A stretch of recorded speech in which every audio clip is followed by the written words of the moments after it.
And there you go. We're live. Good morning, everybody. Welcome to the Daily Whatever Show. I am Lawrence Winterman. I am Dana Dubois, and I'm here with my best friend. I'm here with my best friend. Oh my gosh, it's good to see you, Lawrence. It's good to see you too. I do not know what is going on with my skin. I'm very Yeah, red this morning. I have never looked more like Santa Claus than I do right now. truly, I want to tell you all my wishes right Uh, now. yes, is it for a democracy that isn't shattering at the foundations? I mean, that and a new cashmere sweater, yeah. Oh, well, yeah. I'm Um, totally teasing. Of course, You that's can't what it afford a is. new cashmere sweater with the tariffs, with the price of cashmere in this economy. In this economy. Yeah, I don't I'm wearing it. This one is a thrifted one that my daughter found at Plato's Closet in Boynton Beach, Florida. It was $8. Wow, $8 sounds I like a bargain for cashmere. It really was. Look behind me. Yes, there's an adorable tail wagging. You know what?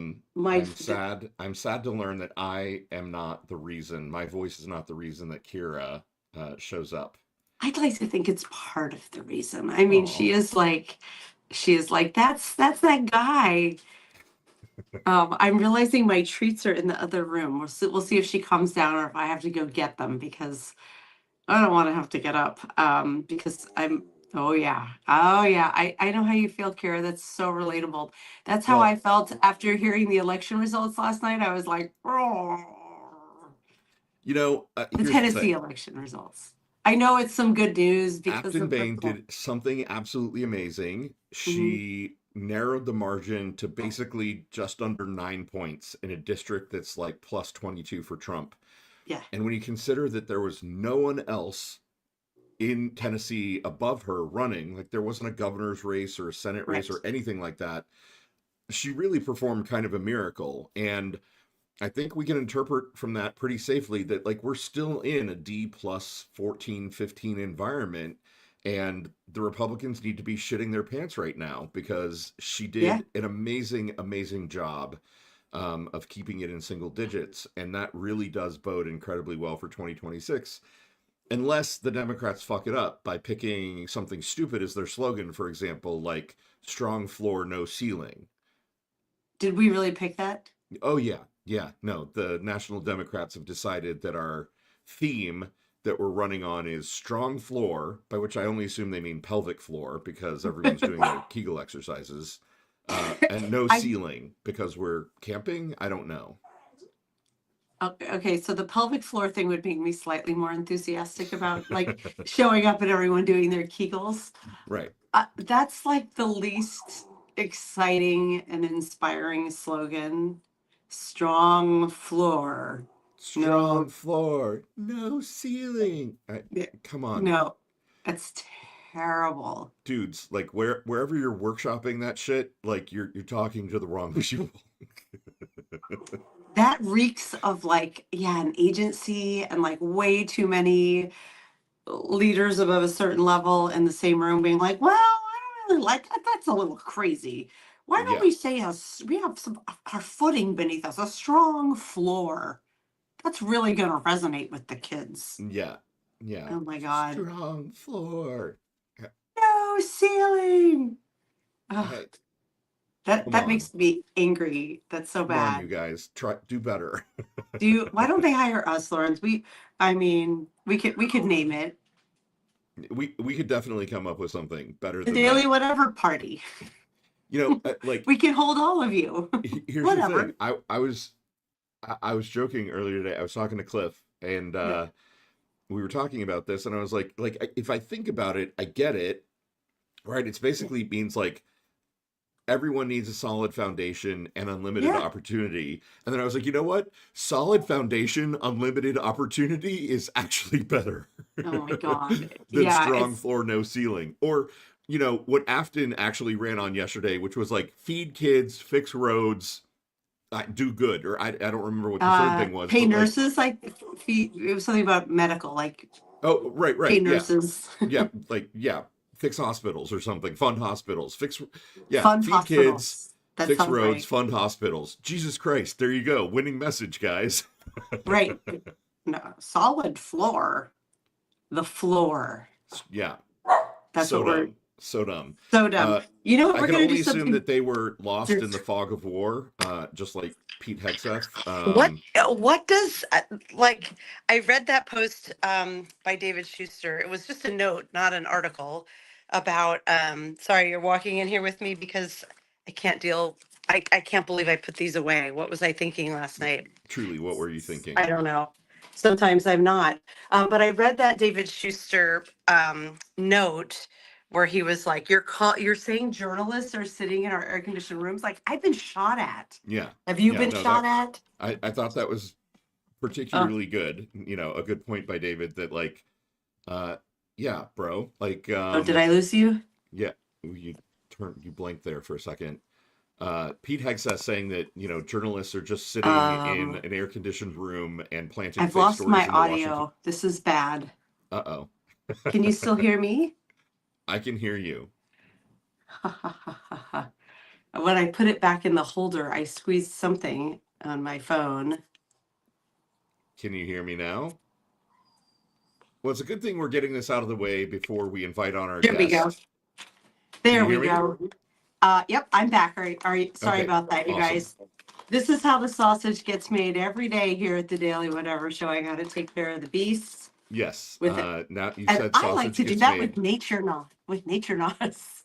I'm just gonna practice that one day they're gonna sponsor the Right. show. One day we're gonna get them as a sponsor. Keep Nothing makes trying. my dog happy like Nature Knots. That's remarkably good. Yeah, We need to talk about our guest, Rachel from This Woman Votes, who is going to be joining us here in mere seconds. I'm she super is. excited. We are super excited to have Rachel on the show today. You know what? I'm just going to add her to the stage Wait, because. I was gonna say I want to read her bio before she comes on.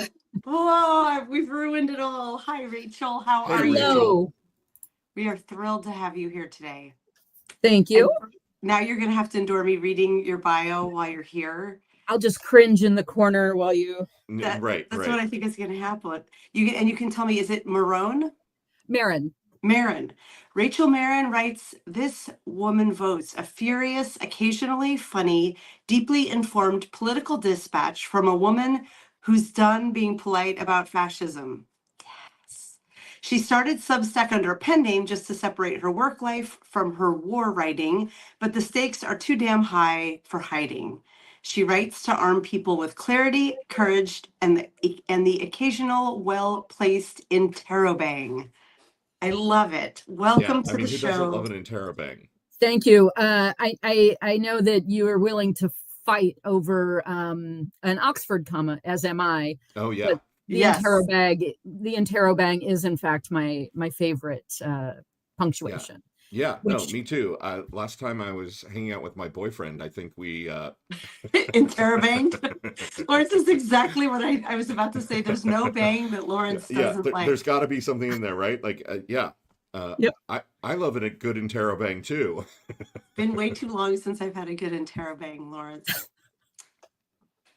So there we go. The Daily Whatever Show. Sorry, Welcome. Rachel. This is what you get. Crass childishness and somewhat elevated political conversation from a dude who looks remarkably like Santa Claus this morning. So. It's always the unexpected. You don't expect, Right. I didn't expect Santa to talk to me about banging interrobanging. Yeah. Hold on. I am going to put the link to you here in our chat so everybody can go follow and go subscribe. Yeah. What is the TWVME in your handle? It's just This Woman Votes me. Right. I literally I set it up not knowing anything about Substack. I just sort of stumbled upon it. And so when I started out, I thought, well, I've got work writing, and then I have this other sort of need for outlet. And so that's sort of how it all started. How long have you been on Substack? Since February. I started work first, and then there was sort of this off gassing of work that goes on. that is sort of applicable to society, to humanity. And so we've got a piece of work that we do. I always say that we help rabid capitalists make more money being less exploitative and less extractive. That's what I do for work. I work in AI and tech and all that stuff, and that's kind of my work existence. But all of that stuff tends to bleed over because what we train is really trust. And so building trust and the trust envelope, and it all just sort of kind of merges into what is better for society. So then we just start giving all that stuff away. So I need to make money on like 20% of it, and 80% of it can be picked up by, it can be applied to mutual aid. I did a trust envelope for policing. I've got one for nursing that I'm working on getting vetted by a couple of nurses and some doctors and that sort of thing. So that's kind of where it all started. And of course, I'm a sleepless autist that reads 300 books a year plus, sometimes more. And so I tend to synthesize information by writing. And so here we are, raising hell. Right. That is an amazing introduction, Rachel. And so today we're talking to you about identity fusion, which I will admit, that is not a term I was familiar with until I read your articles on it. Yep. Can you, for the audience, could you give people just kind of like a primer on what identity fusion is? Yeah. So let me start by saying I am not a doctor. I'm not a psychologist, and a lot of this is based in psychology. Right. My background is political Holiday Inn science. Express last night, and so know, the joke fell flat. Wasn't there like a whole commercial like, I'm not a doctor, but I slept at a Holiday Inn Express last night? And I remember the I'm not a doctor part. I don't remember the Holiday Inn Express. But... okay. Well, the Holiday Inn Express commercials were great. Good night's sleep and you're doing brain surgery. Right.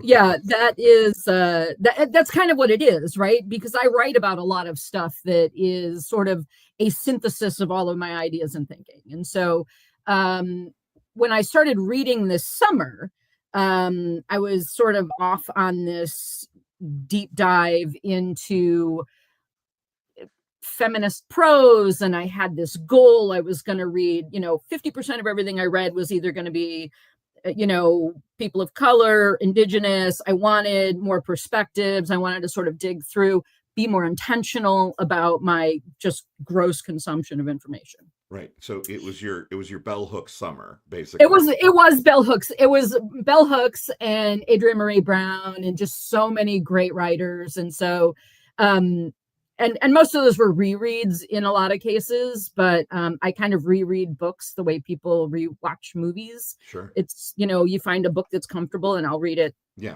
There are some books I've read 100 times. Yeah. But anyway, so identity fusion came out of a lot of the feminist work that I was doing, because a lot of people have sort of lost family to what's going on, and how does that work? And so I started doing a lot of reading around the deeper dive into what's the difference? Why does the right fuse and the left doesn't fuse? Mm-hmm. And it isn't that the left doesn't fuse. It just requires an abandonment of intersectionality in order to fuse. So that's where, you start looking at the struggle for left-leaning spaces to even build coalition in a lot of places, because everybody's got their levers, right? And in October, November of last year, we were looking at, there was a lot of like lefty messaging and tanky messaging and people willing to absolutely, even on the left side, just burn it to the ground. And I thought, well, this feels really uncomfortable and weird, and I don't understand what's going on. I'm 57 years old and still confused by freaking humanity. So one of us. Right. Yeah. And so I started down sort of a lot of this reading, and what I started running across is this isn't new thinking. There's a Dr. Emil Durkheim. He was writing about this in the 60s. In the 60s, he called it mechanical solidarity. In the 90s, he came up with a term called collective effervescence, which is frankly offensively adorable, really, for such a toxic state. Collective effervescence. That's what the MAGA folks have.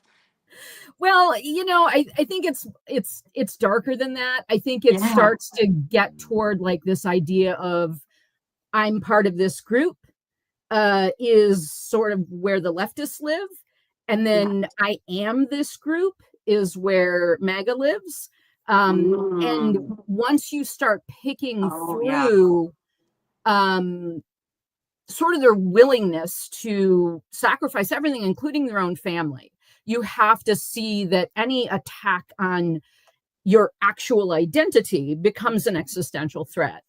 And we all have sort of, coming out of the first term of Trump, you heard story after story after story of people losing family and people losing relationships because they could not understand what the heck was going on. And it is the identity fusion that is driving a lot of that, because you can't fact check identity fusion. Any attack on identity is existential. And so it gets like a violent rejection of those attacks. And they've talked a lot about one of the pieces that I read was about sort of this idea of the devoted actor, right? It takes identity fusion, it adds sort of sacred values. So then you start taking I'm a Republican and mashing it up against Christian extremism or Christian nationalism. Mm-hmm. So now I'm an American, I am a Republican, I am a Christian. Why, and then you've got Marjorie Taylor Greene saying, of course I'm a Christian nationalist, I'm an American and a Christian. And that is her fused identity. Right. And so any threat to that becomes existential. And I find that where she's at is really, really fascinating because,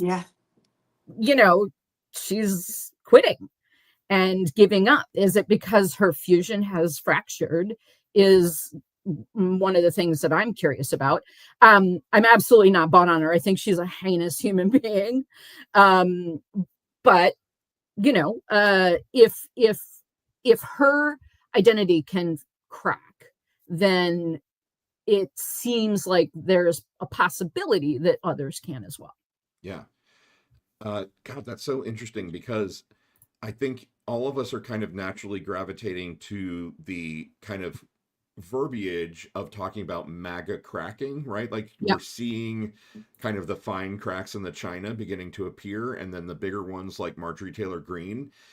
And you're right, like this concept of identity fusion, it's kind of the logical way of describing maybe the end of that is in fracture, right? And cracking and breaking apart in sort of this, I don't want to say violent, but maybe violent. Like it seems like, I think it feels violent, right? Like when you think about who you are as self, right? These are very deeply held notions.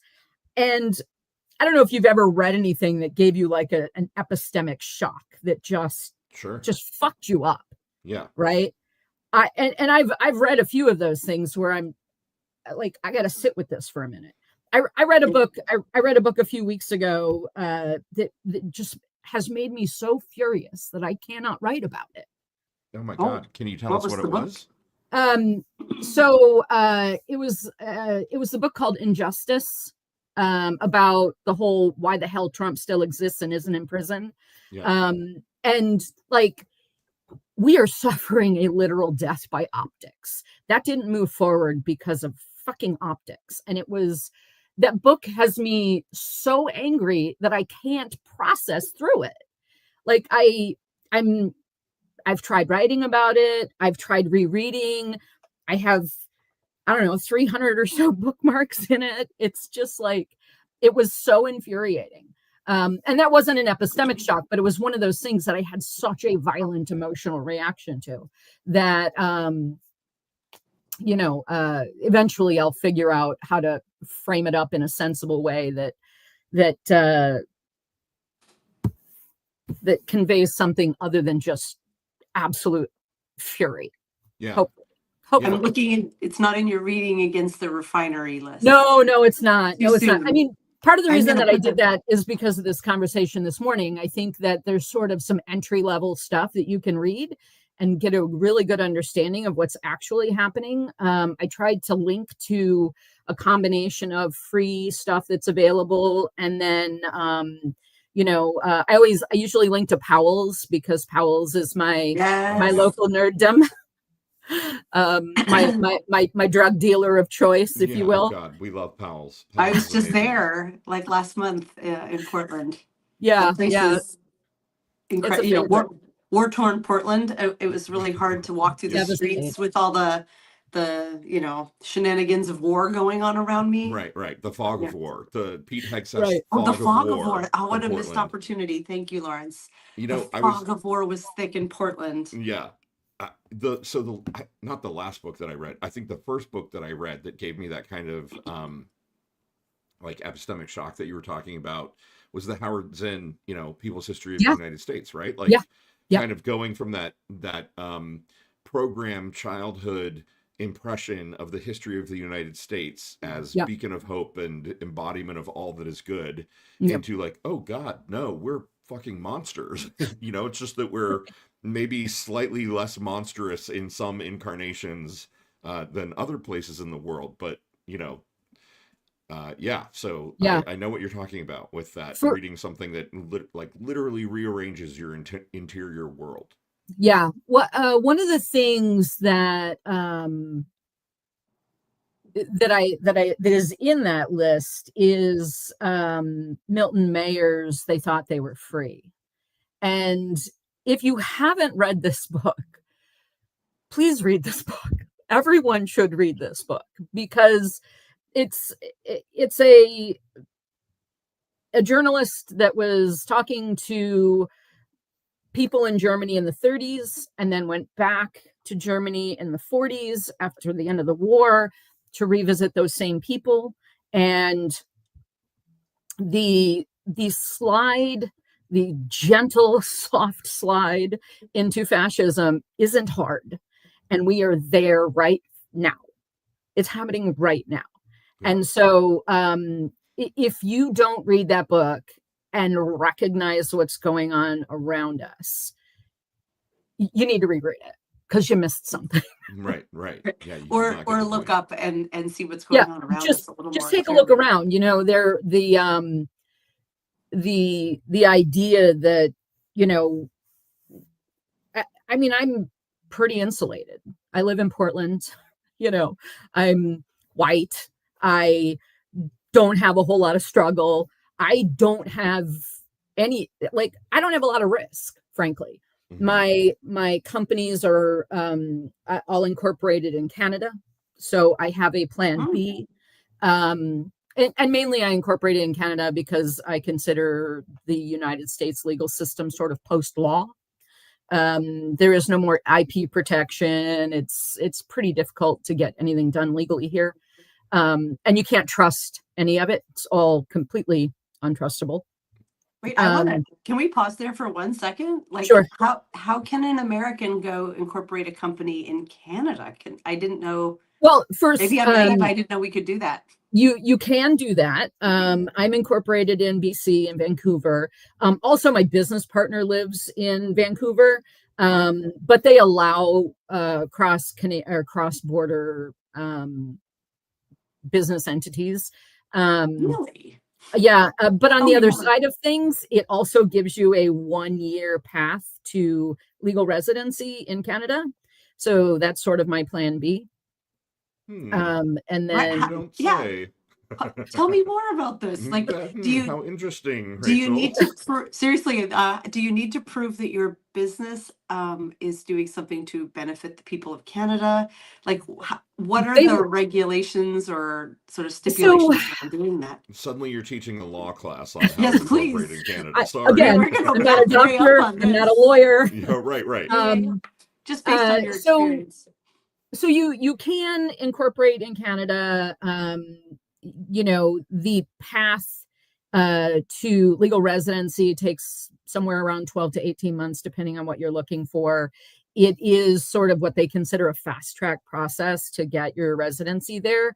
Once you register for residency, it takes a little bit of time. You've got about 6 months to actually move to Canada and then establish your residency. So you still have to move there eventually. And I moved to Oregon from South Florida to care for my mom with Alzheimer's. Oh, wow. So South Florida. We're from South Florida. Coral Springs. Yeah. We're from. Oh, wait. Are you Where from are you Coral from? Springs, or do you know that we're from Coral Springs? No. I still own a home in Coral Springs. Oh my I God, spent that's where 40 we years grew up. living in Coral Springs. Wait, what? Yeah. Taravella High School. Oh, no shit. Both of us. Yeah. Like, we grew up in Coral Springs. Wow.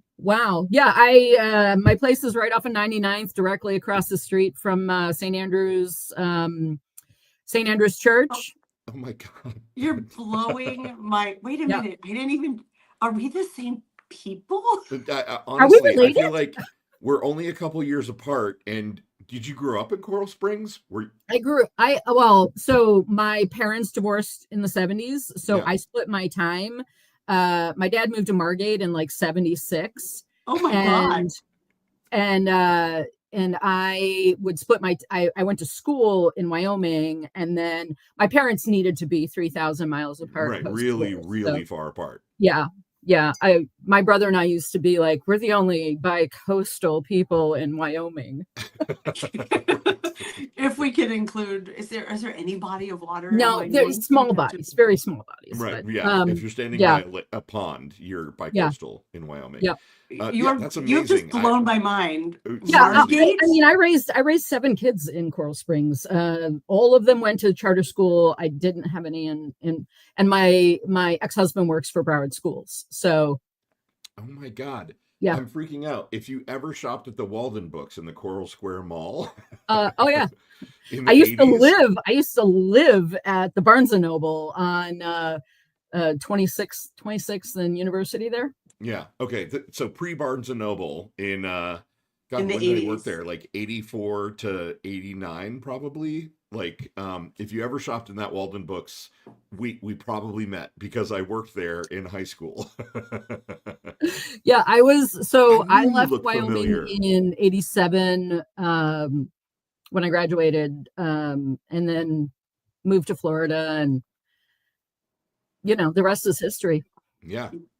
My mom, I'm speechless. I'm like, wow.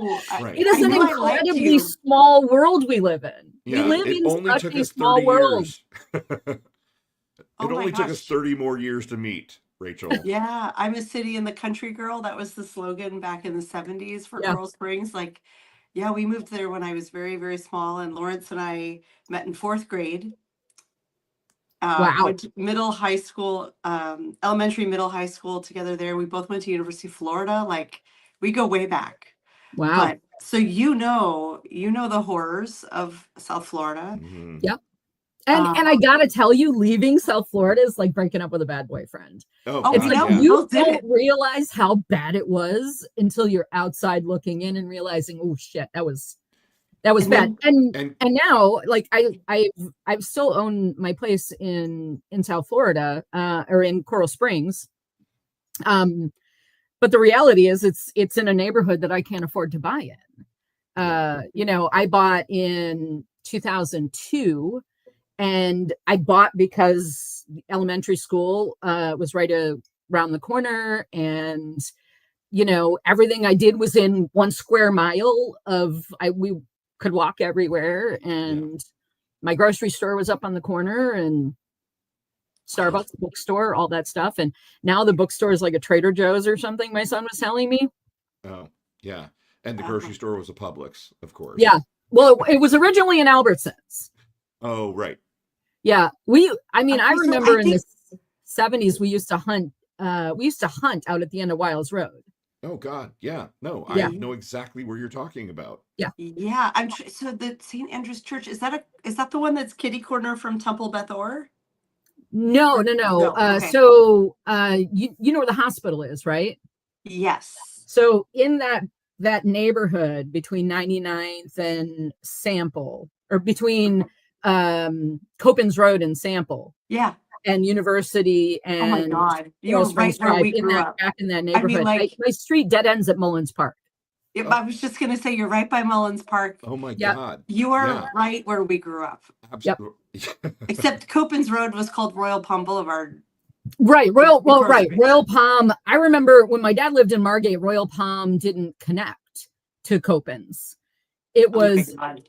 it was Sorry, you guys. unconnected. And then when we went to Pompano Fashion Square Mall, before they opened Coral Springs Mall, Yeah. we would go to Pompano Fashion Square, and you'd have to go down to Atlantic and then go up and then across. And Sorry, we're nerding out, you guys, but Yeah, this No, is yeah, like, I know. Like it's this just seriously got so real funny. local real fast. everybody leaves the chat. Yeah, my family is still in Florida, so I go back, not happily, but where my mom lives, there was a great like rainbow crosswalk. She's in a very she's in Delray Beach, so Yep. it's very funny that my almost 80-year-old mom was like, I'm not moving to 55 and over community. I'm moving to Delray Beach, the party area. But there's this beautiful, like, to me, it was always a touch point of like, it's okay in some parts of Florida, I guess. Because look at the rainbow crosswalk right here. And I haven't been back since this happened, but apparently DeSantis ordered it painted over. So it's gone. Of course he did. Right. So you also migrated to the Pacific Northwest from Florida. Like, hello, I did. kindred spirit. Yeah, we both did too. You know, if you'd asked me 5 years ago, I would have told you I'll never be more than 2 or 3 degrees further north from the equator. And then I got to the Pacific Northwest. Like, my mom had Alzheimer's. It was a whole journey for me to get here. My dad does. So we're my entire life completely combusted in 2020. Like, but it fell apart in like the most convenient way and time. Which was really weird. My ex-husband and I split up. It had kind of come to a head about May of 2020, and he said the worst thing imaginable to me. And so I woke up the next morning. I literally packed what I could carry on my motorcycle and I left. And I rode to my cousin's house in Houston, Texas, and I spent about 18 months there, sort of getting my head right and figuring out what I was going to do with my life and decompressing from a 26-year marriage. And then I knew I was going to have to eventually move to Oregon and take care of my mom, because my mom had started getting really, really bad. She didn't understand the pandemic. She didn't know sort of a lot of she just wanted to go out and she wanted to drive her car, and her husband, who is genuinely one of the nicest, kind of sweetest men, locked her car in the garage because she had 4 accidents in 4 months. Right. And so she went out and bought a gun because she was going to kill her oppressor. And I was like, well, shit, now I have to actually engage with this. Oh my God, Rachel, I am so sorry. That is a lot. Look, everybody's like, oh, Oregon, it's a blue state. First, absolute bullshit. But second, right. It's For an that, like, open tiny carry sliver state. It's like you can walk in. Like, have you, you know, when you take 26 out to the coast? Have you ever been out to the Oregon coast? Yeah, for sure. Right. There's a convenience store on your way when you turn over to go to Tillamook. Yeah. They have AR-15s in the convenience store. You can just walk in and buy guns and ammo and beer, and you know what I mean? Like, I've stopped there. Yeah. Like, people do not understand how truly purple this state is. Well, you know, and like, or it's, you know, kind of tying it back to the identity fusion and you know, the Oregon in some of its original founding was originally supposed to be a white only state. White only state. We still have sundown towns. Yes. We still have sundown towns. Oh yeah. you know, and they want to keep their sirens for nostalgic purposes. It's historic. Fuck you and every horse you rode in on. Yes. Yeah. Oof. No, Oregon has a really weird history for all of the liberalness of Portland Yep. and Eugene, and maybe kind of sort of Bend. There's big chunks of that state where people literally, their lineage is of the people who migrated to Oregon in the intention of starting a Yep. whites only state. Yep.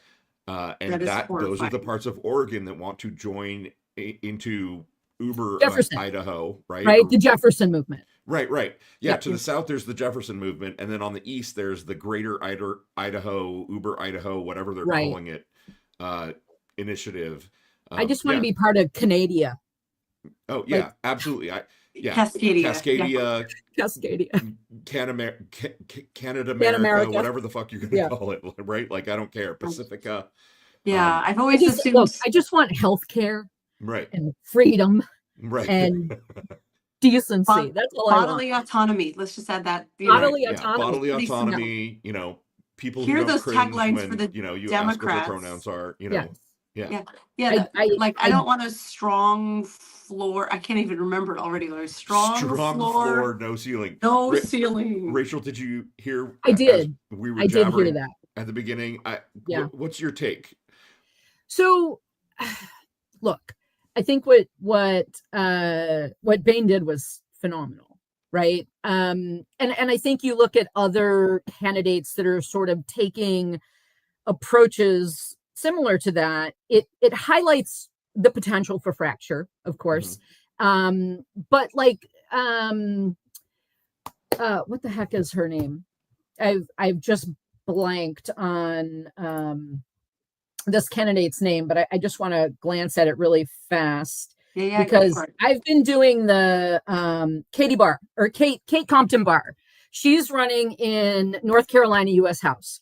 She is running in the Republican primary in a highly gerrymandered district, right? And so she's running in the Republican primary against a Republican.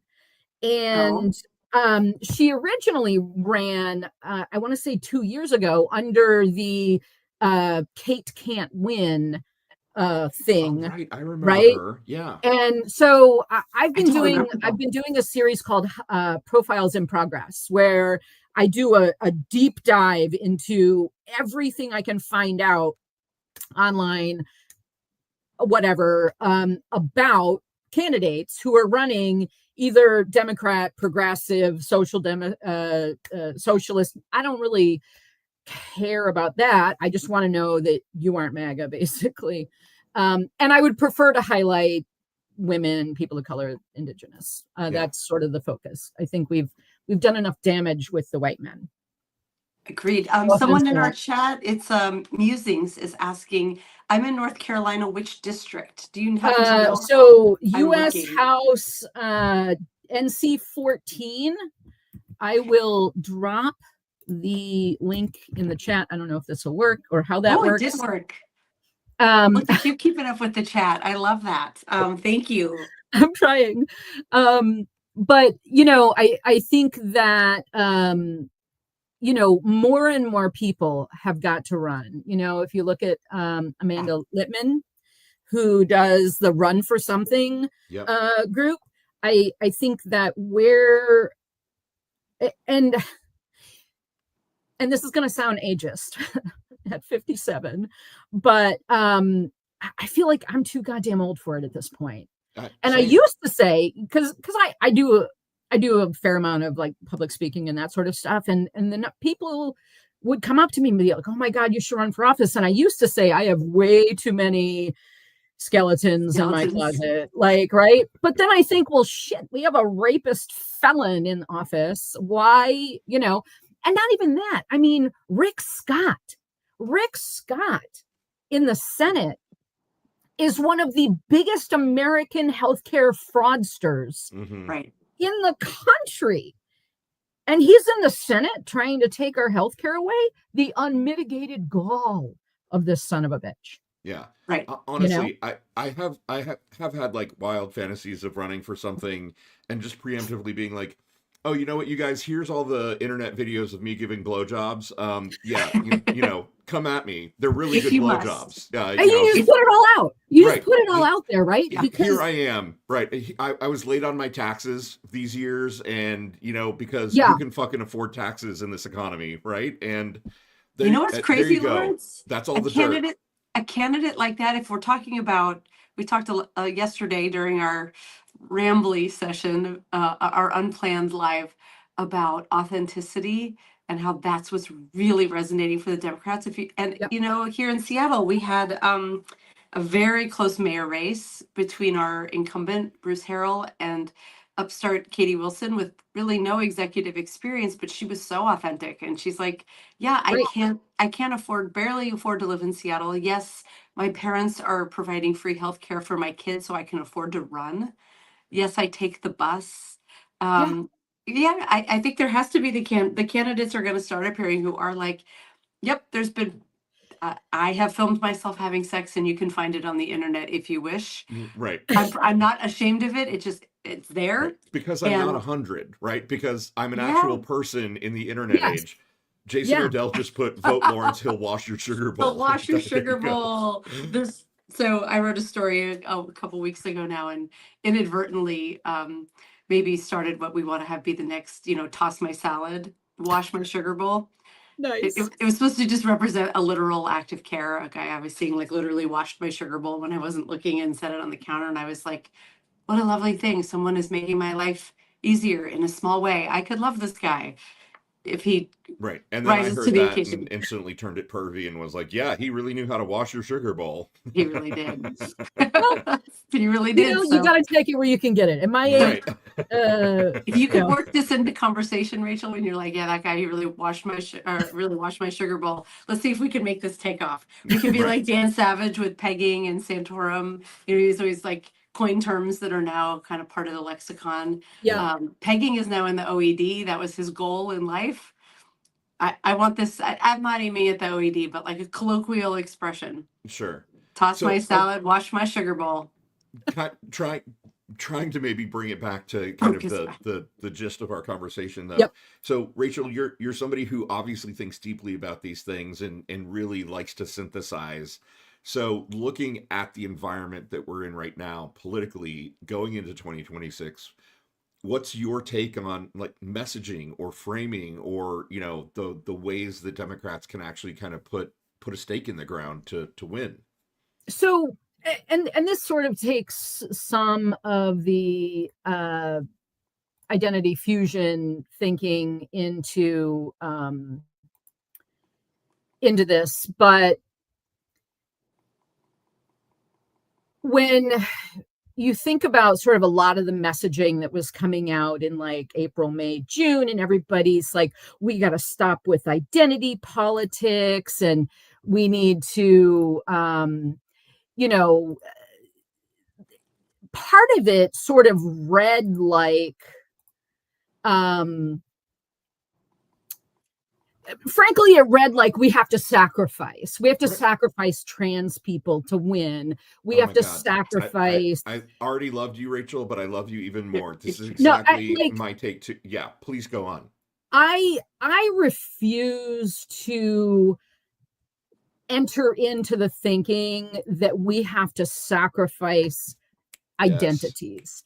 I think we have to maintain intersectionality, because without intersectionality, we're just another flavor of fascism. Yep. The moment, and I talk a bit about this and sort of why the left doesn't fuse and why the right does, because the right is willing to sacrifice as needed, right? Like when Mussolini won, there was a group called Jews for Mussolini, right? Right. That were immediately sacrificed. Right. There were Jews for Hitler, for God's sake. Right. Right. Like that would keep them, yeah. Yeah. When anytime I see labor for Trump, I'm like, what the actual fuck are you doing? You know what I mean? Like women for Trump. Christ on a crutch. That's stupid. But Yes. like, so I think that we have to go progressive. We have to go progressive. And I was having a conversation the other last week. We have to put everything on the table. I wrote Project 2026 starting back in like, I think I started it in like March or April. And then I sort of reframed it once I had finished all of the writing as sort of the mandate for progress, right? Yeah. We have to put everything on the table. I want a UBI on the table. I want universal health care on the table. Right. I want complete protections for bodily autonomy. And bodily autonomy also needs to include how we treat trans people. Like the fact that we cannot get our heads around. One of my dearest friends is a masculine presenting lesbian. She has always identified as female. That has never been her thing, but she's, all the boyish charm, none of the rapey vibes. And she's someone that I love dearly, but she wears a t-shirt that says female on it when she's traveling, so she doesn't get accosted in a goddamn toilet. And so when you understand that when you attack trans people, you are harming women too, yes, you have to fucking consider this. Yeah. And yet it doesn't get considered. We cannot sacrifice trans people to win. We cannot sacrifice gay marriage to win. We cannot sacrifice bodily autonomy to win. We have to carry it forward. And if we don't, we are just as fucking fascist as they are. Absolutely. And that's how identity fusion happens.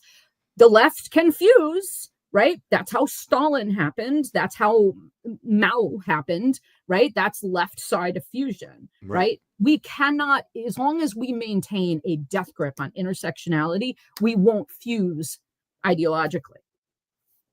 Yeah, no. You have no idea how you're singing Lawrence's song. I've said this before a million times. It's so fucking nice to hear it coming from somebody else. Yeah, I 100% agree. Like, there were so many people who, in the immediate aftermath of 24, were like, "Oh, identity politics killed us." And I was like, because of them, it did. Because of the right, because the right was like, "Oh my God, you guys, bathrooms and trans athletes," and like the response should, God. Get me started on trans athletes, for fuck's sake. The president of this country has more women accusing him of rape than there are D1 trans athletes. Yes, exactly. It is all just boogeyman. I wrote should a piece be called the the trans response. boogeyman probably back in March.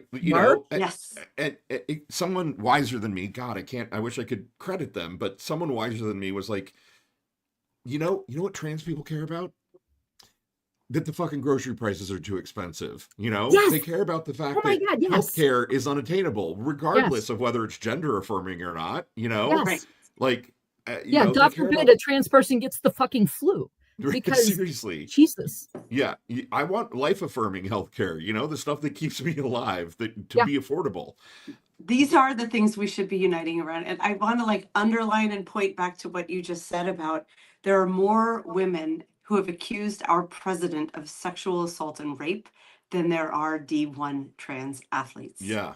Because I do understand there have been individual cases I've seen where I'm like, very liberal, equitable folks here in Seattle who are like, these 3 kids on my daughter, on the opposing team to my daughter's blah, blah, came on and they're all 6'2" with this huge wingspan and they absolutely crushed my daughter's team. And even I'm given pause to that. And I'm like, yes, and we can't really have this conversation when this part of their rights, what's more important in this world, right? And you and then you get yourself all bent around the axle of the specifics where it's at a substantial level, at a really competitive, not like kids having fun level, it's a lower number than the number who've accused him of rape credibly. I didn't know that number was accurate. It was true. You can well researched. Numbers are very small. But that's human language that cuts to the chase, and that's what we're so bad at. Yeah. And oh my God, I love that statement. I think that would resonate really hard. I also want to say one thing that's clicking back a few as we're talking about this idea of fusion and identity, and how once something is your identity, you can't chip away at it because Yep. it's part of you. It's not your belief, it's you, who you are. And this isn't a book, but it's something a professor said to me in grad school that I have repeated over the years and on the show many times. He said it about smokers, because I went to grad school for speech therapy and we were working with a lot of smokers. And it was a way of kind of stealing us for the reality that you're going to see people smoking out of their stoma holes and it's going to freak you out. Yeah. Right. Post-laryngectomy. And he said, most people would rather die than change a habit. And I have taken that to also click up to most people would die rather than change a belief. Mm-hmm. Yep. But as I'm thinking of it, I'm like, that's not true for all beliefs, but it is if it's your identity. If Yeah. it's your, if you're part of a fused identity, letting go of that identity is like, you'll crumble. The world that you knew, it's no longer just reading a book and having your mind blown. It's eroding the essence of who you are. And that's what we're up against, right? Yes. Like reading your stuff just made that also clear. How do we fight that?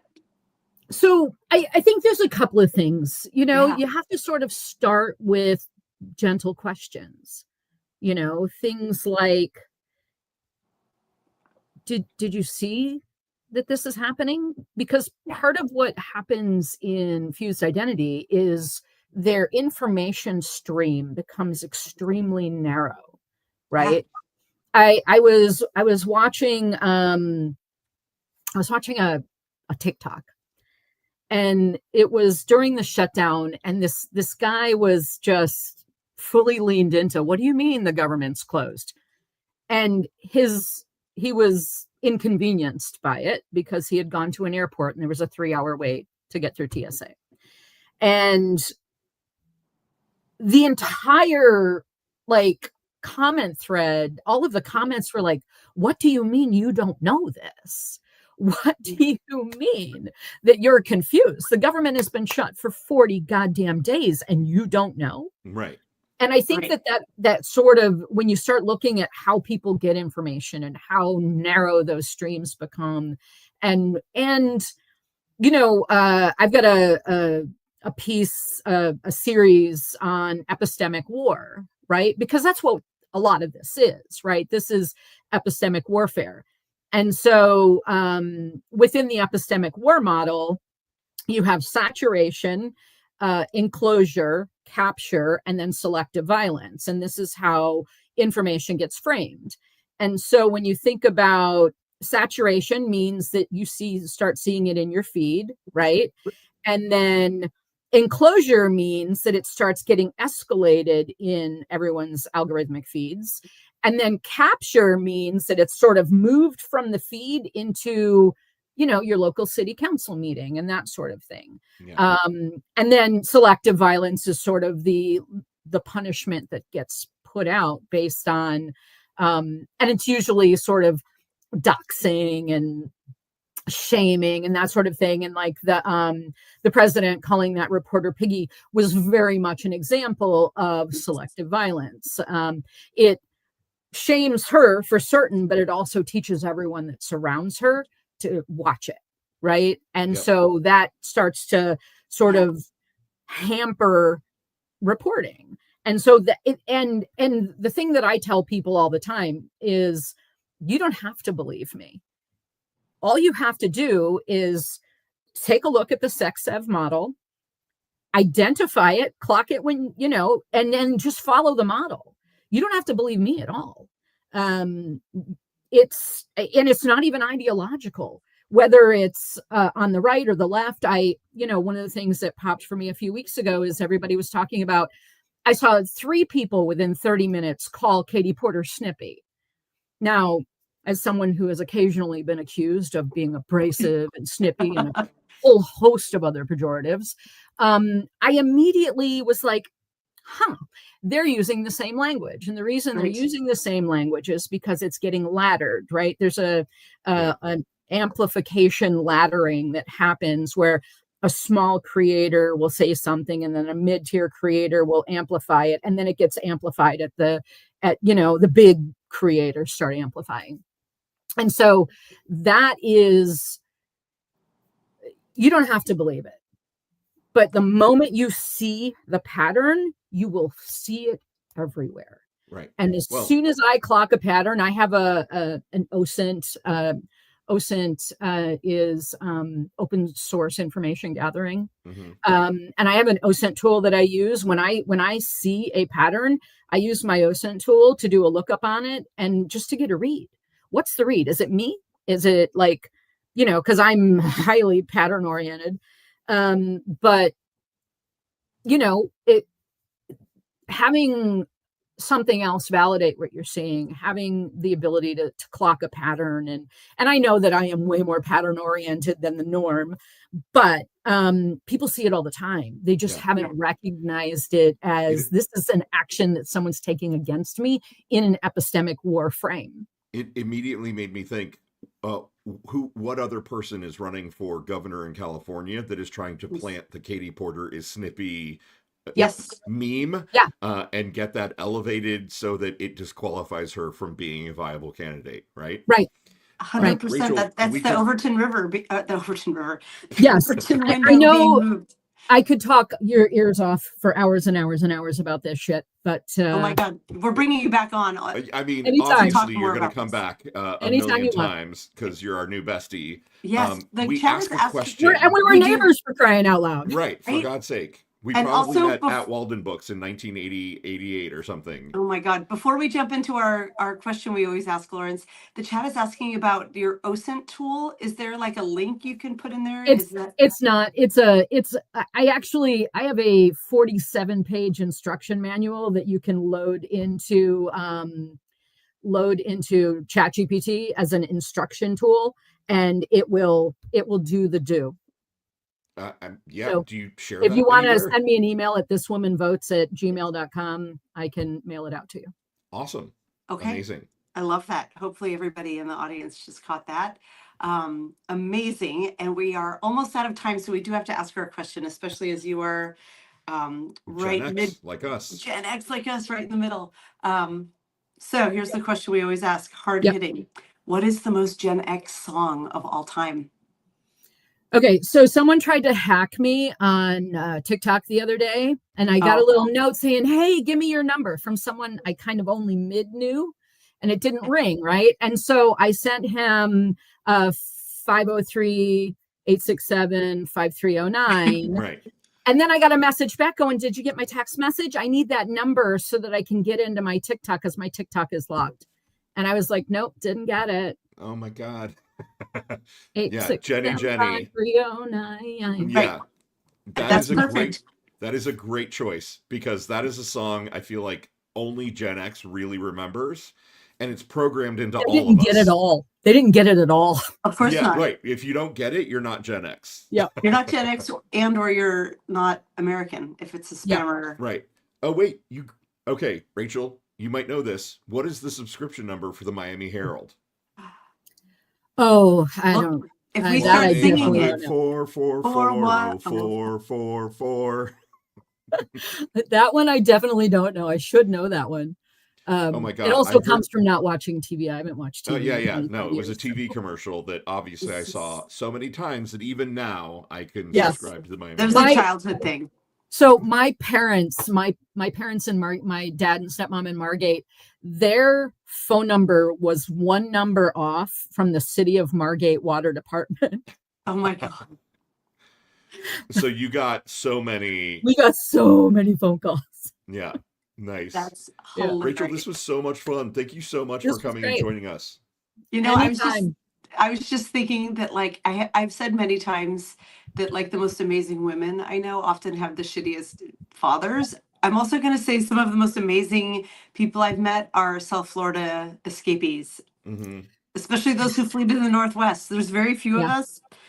Universally, though, like, making the right life choices. So it's amazing to meet you. I loved your writing and was excited to meet you before I knew that we're from the same, like, bland milquetoast hometown Yeah. Yeah. suburb, like TGI Fridays. Did you hang out at the TGI Fridays at the Coral Square Mall? No, we were a little more Sharkies because they allowed and the cricket club. If you know, you know, because the cricket club allowed us in to drink at 14 years old. Oh, It was damn, it was I don't right. know. Look, that? I am a very early drinker, and cricket club was on 441 south of Palmetto Park Road. There was Okay. that strip mall there, Mhm. and Yes. we were getting in at 14. Damn. Why didn't we know you back then? Honestly. We were such good kids. We were so naive at that age. Oh no, so- we weren't. I was not a good kid. Yeah, no, Dana and I were. We were I was the one that ridiculously your naive. mom said, "Oh, you can't hang out with her. She's a bad girl." Oh my We should have God. known you. Oh my gosh, but we know you now, and that's the You the do best now. part. We do now. Oh my gosh, this has been so much fun. Thank you so much. What a great way to start. Well, for me at least, I'm starting my day, and you too here on the West For both Coast. of you, yeah. Yeah. I actually started at 3:30. I had a What? earlier than expected call this morning. I have project teams in Cairo and in Lisbon, and so sometimes I have to take really early calls. And today was an unplanned early call. Okay. Wow. Okay. Well, go take a nap if you can. Bye, guys. Yeah, so Bye. great. Thanks to everybody. everyone for joining us. Love you, Thank you. mean it. Love you, mean it, Bye. everyone. Mwah. Mwah.